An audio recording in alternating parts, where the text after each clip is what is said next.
to the Legal Alternative Podcast with me, Sam Pawson. Join us over by Nils. Nils, how are you? Good, we're back. We are. We had a week off, unscheduled week off. My fault this time. I had sicky kids, which is always something we both experience. October, always the worst month. So I think a mix of all the viruses going around. So, but it's good. It's good to be back. Good. You're kicking us off this week.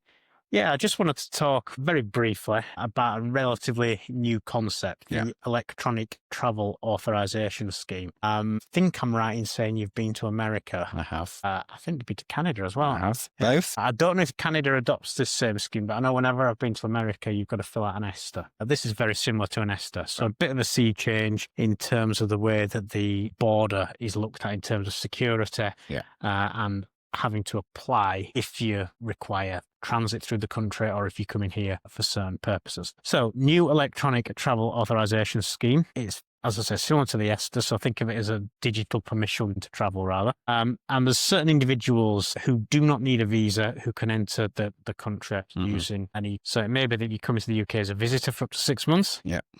That you come into work as what's called a creative worker, or that you literally just transiting through the country. Yeah.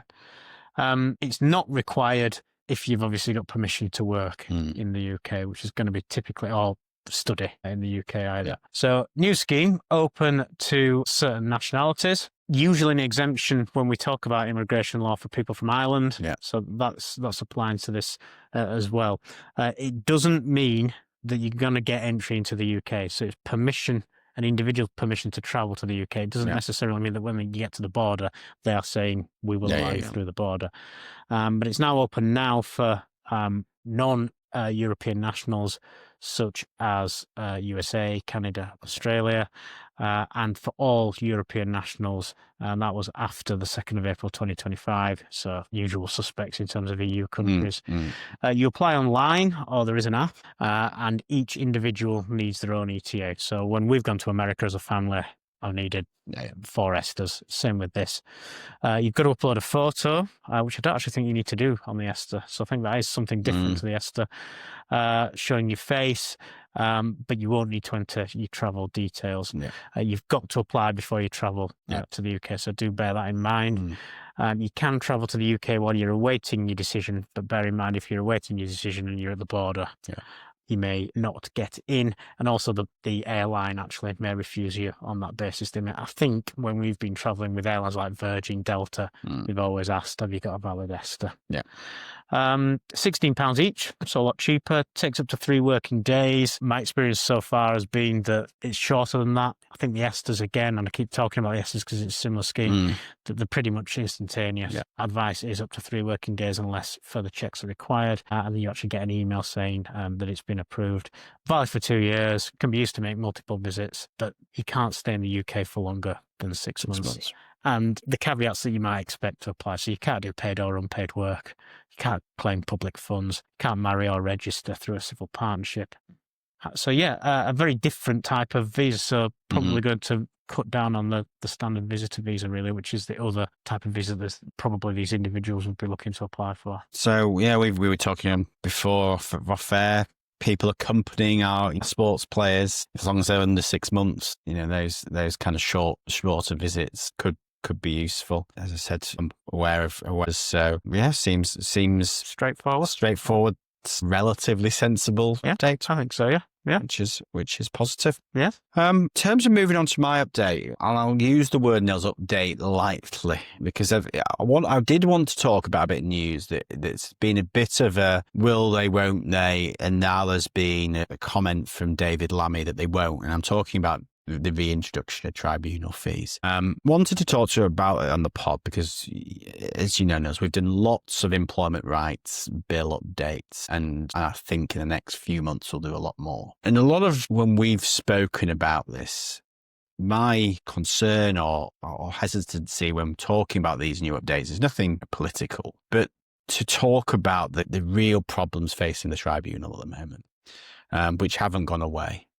So we're talking about, on average, at least a year in till you get a hearing. Lots of jurisdictions a lot longer. Real delays all throughout the process, ultimately caused by obviously a tribunal system that is got massive backlog and is really creaking at the seams, which I think is then what's motivated some of these chats about a reintroduction of tribunal fees. So I know you'll be aware, but for listeners, a bit of a potted history that tribunal fees, we were both practicing, I remember it well, introduced in 2013 by the then coalition government, put in a quite complex manner a series of fee regimes, and they were called between Type A and Type B claims, and then there was a different regime for appeals, and they were around, I think it was 250 quid for the Type B and a bit less, 160 for the Type A, which is your breach of contract type claims.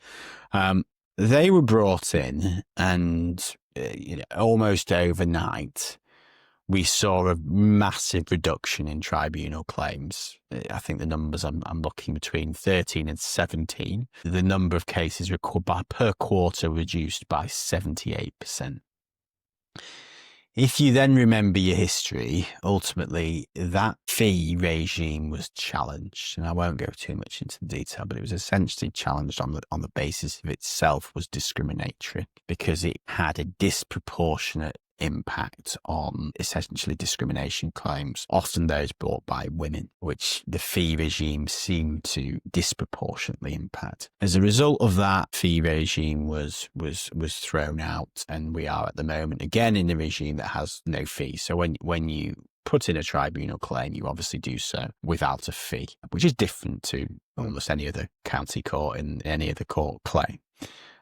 There was some talk a few weeks ago that the government were considering reintroducing fees, but at probably a lower level. There had historically been some talk about the last government at the end of their reign, again, introducing fees. And those fees talked about more in the £50 mark than the ones being done. Theoretically, I suppose, on the basis that it may not be so discriminatory against groups at that level, but it was seen as enough to potentially dissuade what there is a view of, but a lot of people won't say, of people who are, for want of a better term, chancing it and putting a claim in because there isn't any form of detriment for doing that.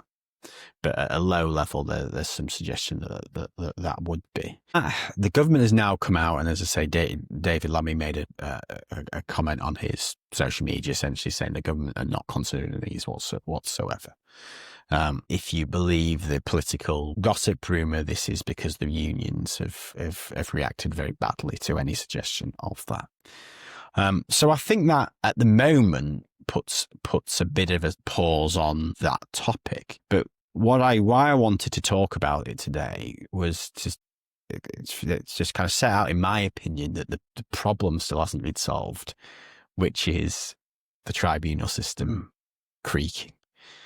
And whatever the changes, I think there has to be an acceptance, and whether you believe this is right or wrong, I say I don't think it matters. But if you are essentially putting day one rights in, an increasing limitation from 3 months to 6 months, which are some of the proposed changes, claims are only going to increase. I don't think there would be anyone that would suggest that that's not going to be the case. And a lot of people who support that will say good, because that means there's a purpose, access to justice. For me, therefore is then going to be a question of, well, you've got options, and your options are either then to invest in the tribunal system, to get more judges, get more courts, to improve the technology within those, to get all these extra claims heard, or you are going to have to put some form of fee mechanism to counteract. So the idea of the just claims aren't being thrown out, the day one claims that are legitimate will be pursued, but this idea of claims that have little or no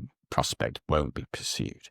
So that's what I kind of wanted to get your views really on what you think there. And I know we always say when it's a political podcast, but to me there is that absolute discrepancy of wanting more claims but not having a way for those to be dealt with. I suppose you could do both, couldn't you? Yeah. The investment could come from the fees. I think to me it's similar. Well, no, I suppose it's similar-ish to the HC fee for intervention that came in that I suspect I'd have to look back, but I suspect that the aim was to not only ensure that people are held to account for health and safety breaches, but for the HSE to become more self-funding. So you could have fees that fund the investment in technology, more judges, more courts. The trick is, is David Lammy in a new political position now? I've not been. Yeah, he's back. He's out of his deputy.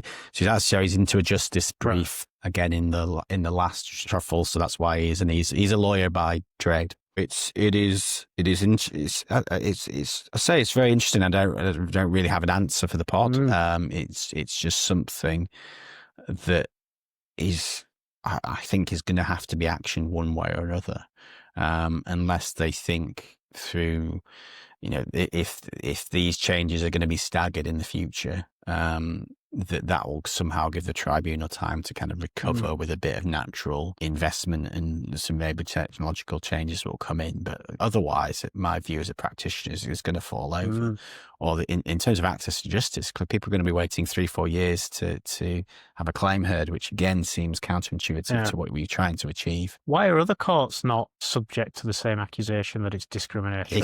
Yeah, and I think that is a really good point. Again, it would be interesting if fees were introduced and those claims were brought, whether they would be decided in the same way. Because you could, as you say, any real fee, you could argue the same level. I think the claim was brought by Unison, and they could really show some clear correlation between the types of claims in particular that were disproportionately impacted by that. I would imagine a lower fee to allaying some of those concerns. Yeah. It's the sweet spot of what your fee is. Yeah. Does 50 quid dissuade people, but 150 doesn't? Yeah. Or it's the way, if 150 is a blocker to access. And then if it's at such a low level, what's the point in the fee? If it's a tenner, if it's 20 quid, does it dissuade anyone? Yeah. Do you make anything out of it? Yeah. So there has to be some sort of sweet spot that will allay the fears of these things being discriminatory, but dissuade those kind of nuisance type claims. So I suppose this is why we're not in the answer game and we're in the discussion game. Yeah. But it will be an interesting thing to see, and I think I just wanted to do it as a bit of a prelude to what I think will be coming in the next few months, with a lot more detail on when these changes are going to come into effect. Good stuff. Perfect. I think I don't have anything out of the office, Nils, unless you do. So no, I think we're looking at ramping up seminar activity out and stuff like that. We're doing lots, as you said, I'm doing lots on updates on the Employment Rights Act, and we'll get a lot more detail. And obviously, as always, we'll use the pod as a vehicle to keep people updated. But I think that's it from me. So it's goodbye from me. And from me.